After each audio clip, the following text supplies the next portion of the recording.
Chapitre 16 de Jean, verset 33. Je vous ai dit ces choses afin que vous ayez la paix en moi. Vous aurez des tribulations dans le monde, mais prenez courage, j'ai vaincu le monde. Et le deuxième texte dans la première épître de Jean, au chapitre 5 et au verset 1er. Quiconque croit que Jésus est le Christ est né de Dieu, et quiconque aime celui qui l'a engendré aime aussi celui qui est né de lui.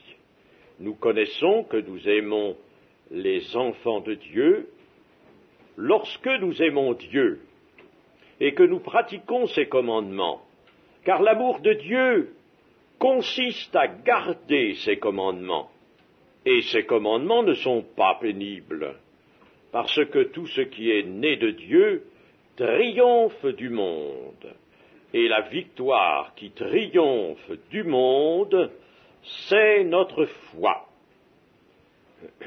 Qui est celui qui a triomphé du monde, sinon celui qui croit que Jésus-Christ est le Fils de Dieu? Je répète, tout ce qui est né de Dieu triomphe du monde, et la victoire qui triomphe du monde, c'est notre foi.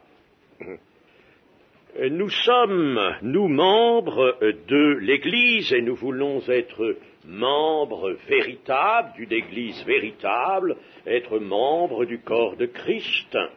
Et dans ce monde, nous sommes en présence d'un opprobre d'une part, un certain opprobre, pas toujours très sensible, très apparent, quoique nous devrions ne pas le repousser, un opprobre et une contradiction.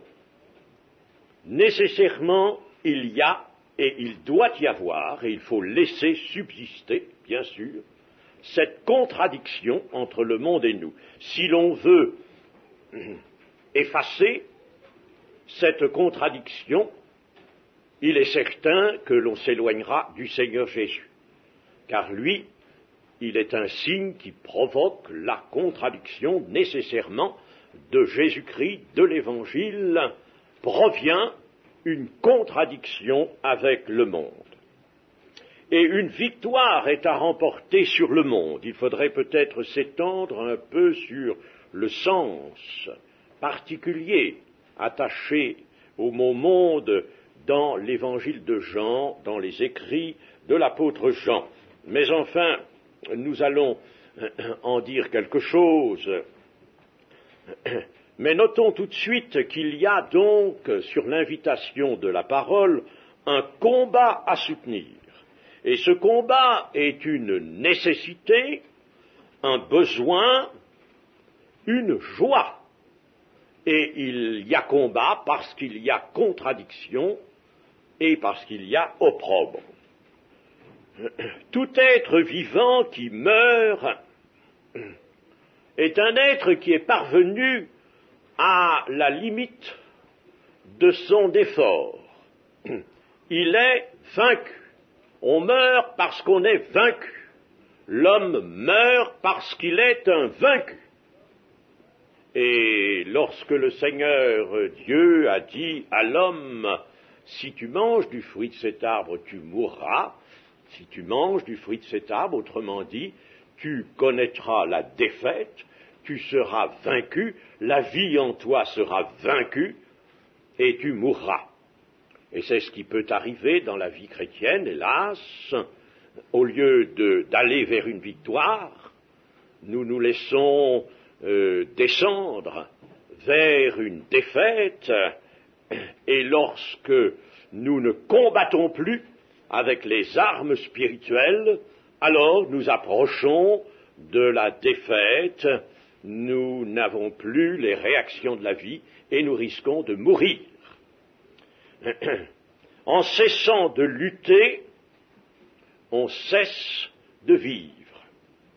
Mais si nous attachons notre foi au Seigneur Jésus-Christ, et toujours nous revenons à ce point, nous aimons le mettre en évidence, le Seigneur Jésus-Christ comme objet principal, essentiel de la foi.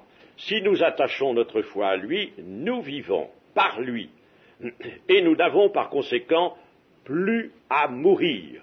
C'est bien ce qui est dans la logique de cette parole du Seigneur, car il y a une grande logique dans la parole de Dieu, et il ne faut pas se départir de cette logique. Il faut suivre le fil logique de la parole de Dieu. Cette logique s'exprime notamment comme ceci: quiconque vit et croit en moi ne mourra jamais. Vaincre, cela suppose un adversaire, et l'adversaire ici qui est désigné, c'est le monde. L'apôtre Pierre désigne comme adversaire le diable. Certes que Satan est bien l'adversaire, mais ce n'est pas lui que nous avons à vaincre. Nous avons à l'écarter, à le tenir loin de nous, à l'éloigner, mais pas à le vaincre, ce n'est pas notre affaire. Il y a des chrétiens qui parlent de ça, vaincre le diable, ils ont bien de la prétention. C'est le Seigneur Jésus lui-même qui l'a vaincu. Lui, il l'a vaincu. J'ai vaincu le monde et il a vaincu le chef de ce monde. Ce n'est pas nous qui pouvons le vaincre. Il s'agit pour nous de résister au diable.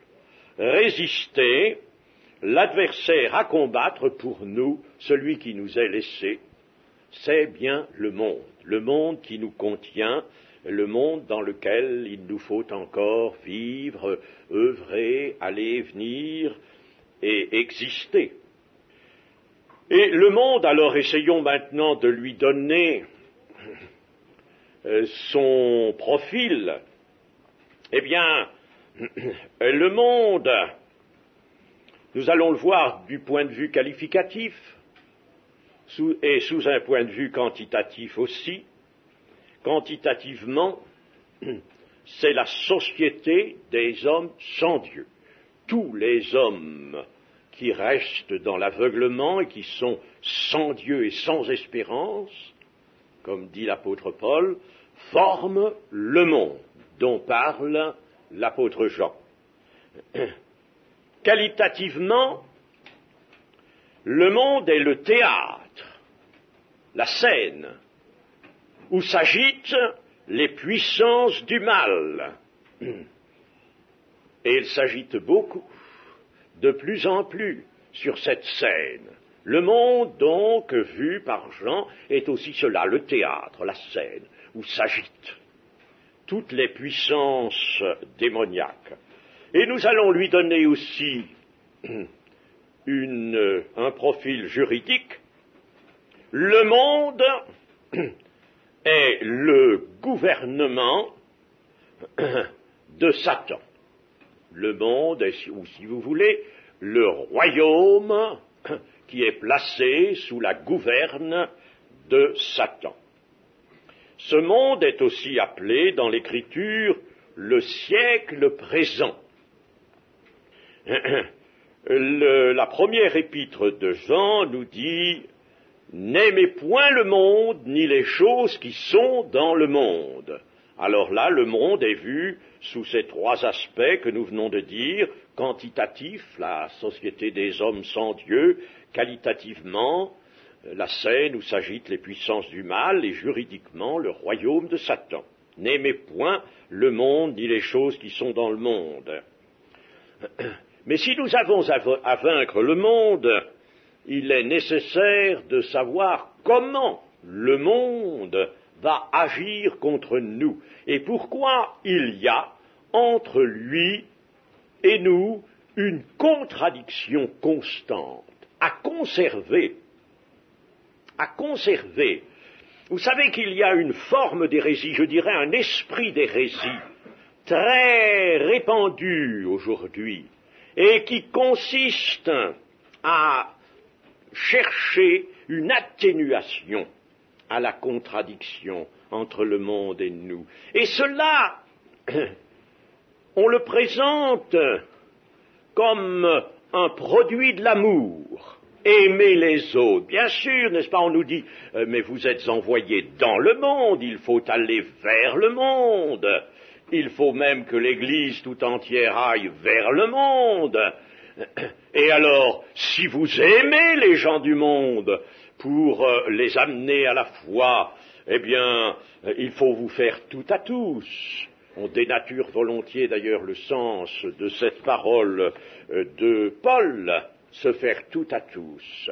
Alors, sous raison prétendue d'amour, il faudrait en quelque sorte niveler le chemin entre le monde et l'Église, et faire en sorte qu'il n'y ait plus de seuil, qu'il n'y ait plus de contradiction. Et cela est un grand mal et une grande hérésie. Alors, voyons comment le monde agit à l'égard de l'Église, car il ne cesse d'agir à l'égard de l'Église, c'est-à-dire de ceux que Satan connaît très bien, lui aussi, comme appartenant à un autre qu'à lui-même, au Seigneur Jésus. Car si le Seigneur Jésus connaît les siens, Satan connaît ceux qui ne sont pas les siens. Le monde agit essentiellement de deux manières. Par une action extérieure à nous. Alors là, il peut y avoir certaines contraintes, certains entraînements, des séductions qui sont là, dehors, en dehors de nous-mêmes, mais qui exercent une action d'attirance, d'attraction. Il peut y avoir des appâts, et le monde, il en a des quantités d'appâts, et des meilleurs, parce qu'il est spécialiste de cela. Nous n'avons pas d'appât. Dans l'Évangile, dans l'Église de Dieu, il dit il n'y a pas d'appât. L'idée d'appât, la notion d'appât est elle-même étrangère à l'Évangile. Mais le monde, au contraire, en a beaucoup. Et il y a ce que l'Écriture appelle les convoitises.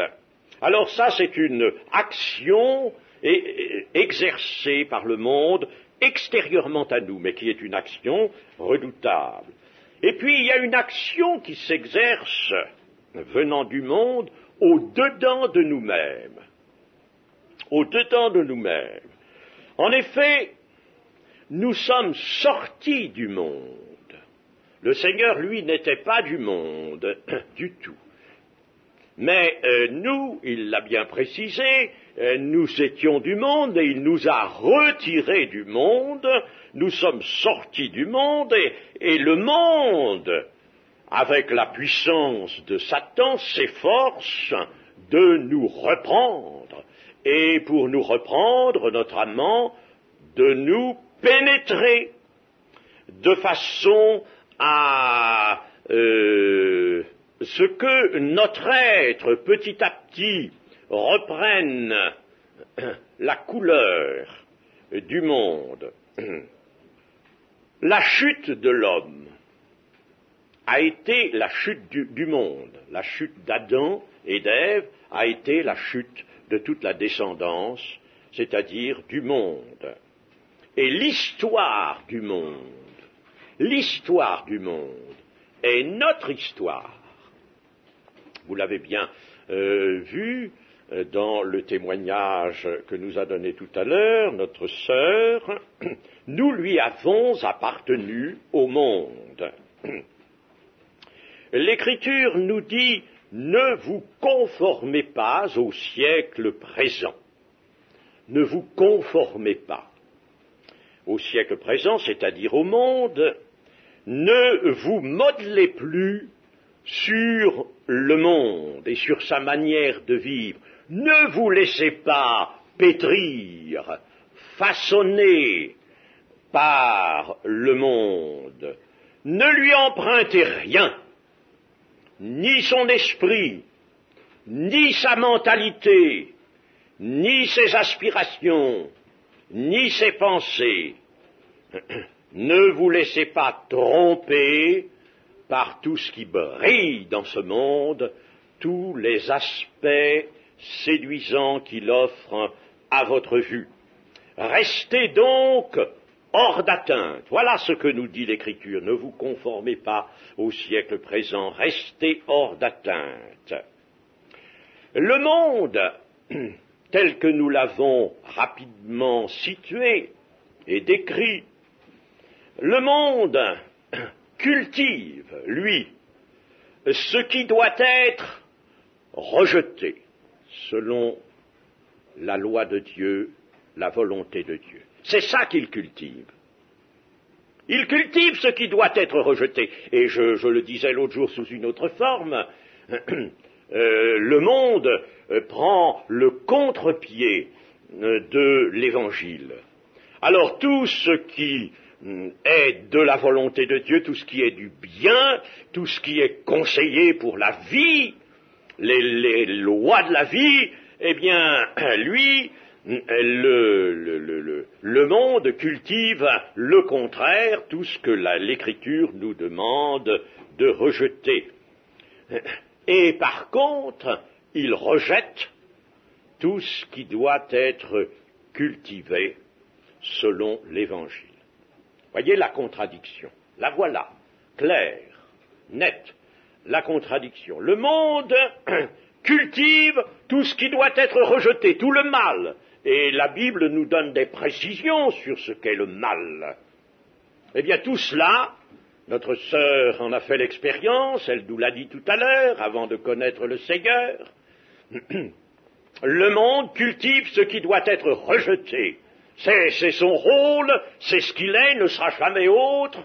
L'iniquité en lui est en train de grandir, de s'accroître. Il cultive tout ce qui doit être rejeté, il rejette tout ce qui doit être cultivé. Et, chers amis, le monde formule cela. Ne croyez pas que ce soit moi qui formule cela seulement tout seul, pas du tout. Le monde en a fait une philosophie. Je ne m'étendrai pas là-dessus maintenant, mais il est très certain que le monde s'affirme ainsi. Tout ce qui provient de l'Évangile, tout cela est rejeté. Lorsque l'on a voté à la Chambre des députés, il y a quelques années, la loi d'interruption de grossesse, c'est un euphémisme pour ne pas dire l'avortement. Vous voyez comment le monde aime dissimuler les choses. Quand on a discuté cela, il y a un certain député qui était, lui, chrétien, enfin, dans quelle mesure je ne sais, mais enfin, il avait une pensée chrétienne, un certain attachement à l'Évangile. Et l'Évangile, pour lui, c'était essentiellement, comme pour beaucoup, une certaine morale chrétienne. Alors il a parlé de morale chrétienne, et il a soulevé des rires. Et quelqu'un lui a répondu, un autre député lui a répondu, en lui disant, mais à quelle date sommes-nous, s'il vous plaît ? Vous nous parlez maintenant en 1970 et quelques, vous nous parlez de la morale chrétienne, mais vous rêvez, tout ça n'existe plus, il y a longtemps que tout ça est révoqué, c'est fini, c'est rejeté, lui a-t-il dit. Et il y a maintenant d'autres principes, d'autres bases. Morale, si on veut les appeler ainsi, mais on dira d'une façon plus savante, une éthique. Une éthique. Quand on a dit éthique, on a évincé le mot morale, n'est-ce pas, qu'on n'aime pas beaucoup, et puis éthique, dans le fond, ça veut dire un petit peu ce qu'on veut. Eh bien, voilà, en effet, le monde rejette ce qui doit être cultivé. Et ça, c'est infiniment grave. Sur la scène de l'existence, le monde joue une affreuse et épouvantable comédie. Ça, plusieurs auteurs l'ont dit, l'ont avoué, même des auteurs non chrétiens. Le monde, c'est une comédie. C'est pourquoi tout à l'heure je disais une scène de théâtre.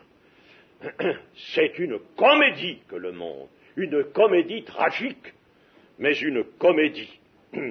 C'est un jeu de fantoche, de fantoche.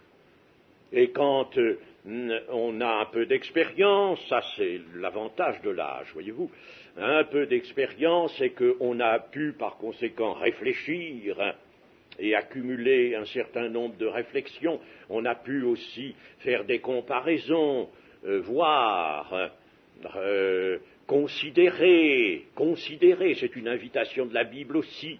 Eh bien, on s'aperçoit que des personnages, quantité de personnages qu'on nous avait présentés comme étant vraiment représentatifs d'une haute pensée, d'un pouvoir, d'une certaine qualité, et tous ces gens-là, au fond, n'étaient que des fantoches. Le monde est un théâtre de fantoches. Ses initiatives, ses novations sont imaginatives, maladives et perverses. Ce n'est pas pour rien qu'un auteur particulièrement, voire même 2 ou 3 autres, ont relevé et montré dans des ouvrages que les chefs, les grands chefs d'État, avaient presque tous été des malades. Des malades. Je n'entrerai pas dans le détail de cette chose, mais il y a là, je fais allusion à un ouvrage qui a fait quelques sensations il y a quelques années. Les chefs d'État étaient tous des malades, et l'auteur a étudié particulièrement certains chefs d'État, non pas seulement des gens comme Hitler, mais même des gens comme Roosevelt, qui était un grand malade.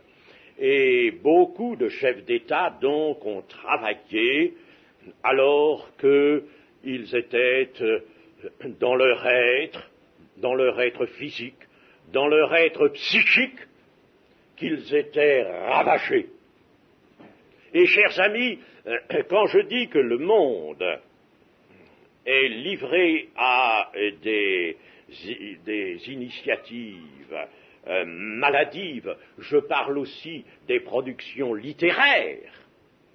Les productions littéraires, ces productions sont souvent le fait d'auteurs malades, des malades. Et nous en avons à la radio, j'écoute assez souvent France Culture, parce que là, on nous fait entendre toutes sortes de gens. J'écoute ça, je ne consacre pas beaucoup de temps, mais quelquefois un peu, pour écouter ces gens qu'on nous amène, qu'on interview. Eh bien, véritablement, on sent chez ces gens-là la maladie, le désordre psychique, un désordre épouvantable. Et tout cela, on le fait résonner dans cette boîte de résonance des médias, on en fait grand cas, et ça se déverse sur les foules, et à force, évidemment, ça finit par produire une certaine impression sur les esprits. Ainsi, pactiser avec le monde, tant soit peu. Je dis bien tant soit peu, parce que le chrétien qui se laissera infléchir par certains mots d'ordre actuels, il ne faut pas être étranger au monde, il ne faut pas être coupé du monde, il faut aimer tout le monde. Alors celui-là finira par entrer dans cette méchante opération de pactiser avec le monde, et il va peu à peu se laisser reprendre par une mollesse d'esprit. Et cette mollesse, elle lui sera fatale. Une mollesse d'esprit, car il ne pourra pas, s'il pactise avec le monde, faire preuve d'un esprit de vérité. Il va se laisser reprendre par le monde par défaut de discernement et aussi bientôt par défaut de foi, car la foi va l'abandonner. Et alors, si nous arrivons à pactiser avec le monde, que faisons-nous? Tout simplement nous trahir nous-mêmes. Nous nous trahissons, chers amis. Nous nous trahissons. Nous trahissons notre salut. Nous trahissons l'œuvre de Dieu en nous. Je parle à des chrétiens, c'est pour des chrétiens qu'il faut dire cela, c'est pas aux gens du monde. Aux gens du monde, il faut leur dire, venez à Jésus-Christ pour être transformés. Il ne faut pas leur parler de la transformation et du maintien de la transformation par la suite. C'est à des chrétiens qu'il faut dire cela. Et c'est pourquoi je le dis à vous, c'est trahir notre propre salut. C'est introduire en nous un traître. Un traître. Est-ce qu'on laisse entrer dans une société, dans une affaire, dans une nation, on laisse volontiers entrer un traître? Eh bien, le chrétien qui pactise, qui glisse un peu vers le monde, lui laisse entrer en lui un traître, c'est-à-dire un complice de Satan. Un complice de Satan. Et c'est pourquoi l'Écriture nous dit, n'aimons pas le monde. Nous ne pouvons pas aimer le monde. Dans ce sens-là, le Seigneur a tant aimé le monde qu'il a donné son Fils unique pour que quiconque croit en lui ne périsse point, mais qu'il ait la vie éternelle. Ça, c'est une autre affaire, c'est un autre sens. Vous voyez, la Bible, il faut la suivre avec son esprit, il faut la comprendre. Il y a en somme deux emplois, là, du verbe aimer. Aimer le monde, afin que quiconque croit en lui ne périsse point, mais croit en lui, en qui? En un Fils crucifié. Et Jésus propose au monde de croire en son propre Fils qu'il livre à la mort pour lui. Mais quiconque croit en lui, quiconque. Et l'Écriture de nous dire aussi, n'aimez pas le monde, celui qui aime le monde n'est pas dans l'amour du Père. N'aimez pas le monde, c'est dans un autre sens, n'ayez rien qui vous attache au monde, rien dans votre esprit qui traîne là sur le monde pour s'y attarder et pour y découvrir des choses peut-être agréables, bonnes, des choses qui excitent la convoitise. N'aimez pas le monde. N'aimez pas le monde. Nous ne pouvons pas aimer ce que nous avons à combattre. Si une victoire est à remporter sur le monde, nous ne pouvons pas aimer ce que nous avons à combattre. Dans ce sens-là.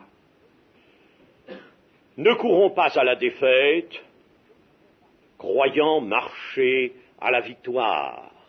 Peut y avoir un leurre chez le chrétien, qui croit aller à la victoire et qui chante victoire et qui dit Alléluia, et qui en réalité, s'il s'approche du monde, s'il reprend tant soit peu un goût, le goût du monde, eh bien, il peut courir à la défaite. Ayons donc le cœur fermé au monde, le cœur radicalement fermé au monde,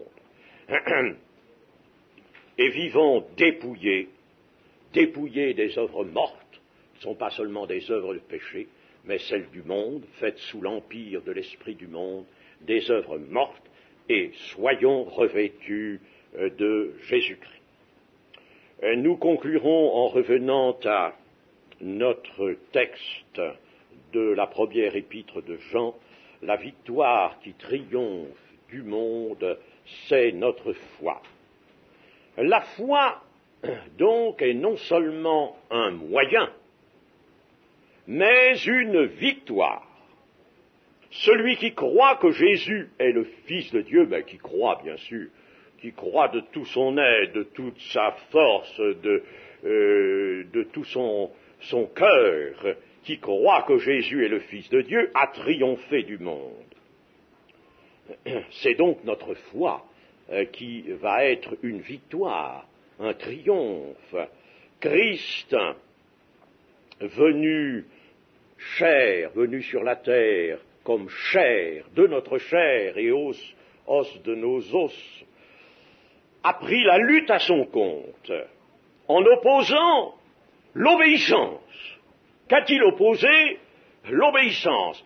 Où a été l'instrument de la contradiction dont le vieux Siméon a fait la prophétie? C'est l'obéissance. Il a opposé l'obéissance aux assauts du malin, en mourant et en ressuscitant. Et il a infligé un échec définitif à la puissance du mal.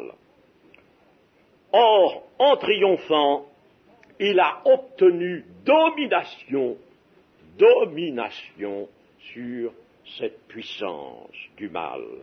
Et notre foi nous unit à Christ, donc à toute son œuvre, à tout ce que son œuvre a rapporté.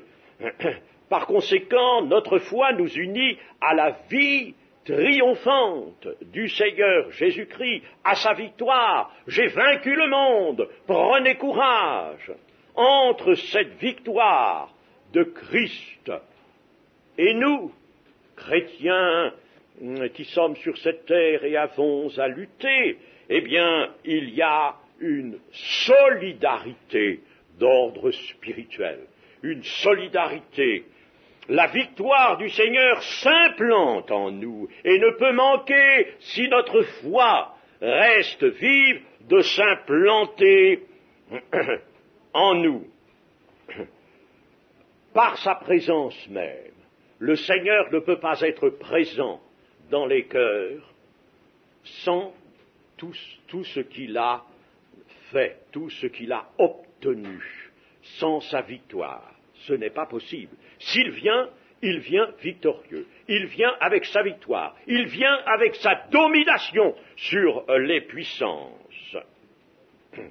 Or, ce triomphe est la condition de la vie des hommes. La grâce est donnée aux hommes de foi pour un triomphe assuré. Si Dieu n'avait pas en vue ce triomphe en chacun de ses enfants, il ne donnerait pas la grâce. Il donne la grâce en vue de ce triomphe qui est assuré, qui est aisé, puisqu'il est apporté par une présence, la présence de celui qui a la domination par l'effet d'une victoire. Aussi, et je terminerai par cela, ne nous fions pas à notre raison, à nos sentiments. Prenons bien garde au contraire de nos sentiments. C'est au niveau de l'âme, ça vient de l'âme, les sentiments. Et il faut monter un peu à l'échelon au-dessus, à l'esprit. Rappelez-vous le petit schéma que nous avons fait, à l'esprit. L'esprit qui, lui, si l'esprit est vie, il a autorité sur l'âme. Mais si l'esprit n'est pas vie, l'âme reprend des initiatives, des prérogatives qui ne sont pas les siennes. L'âme n'a pas les prérogatives de l'esprit. Alors, méfions-nous des sentiments.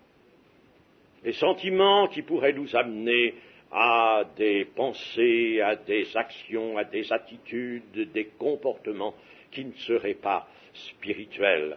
Mais abandonnons-nous au Seigneur Jésus-Christ par une foi du cœur.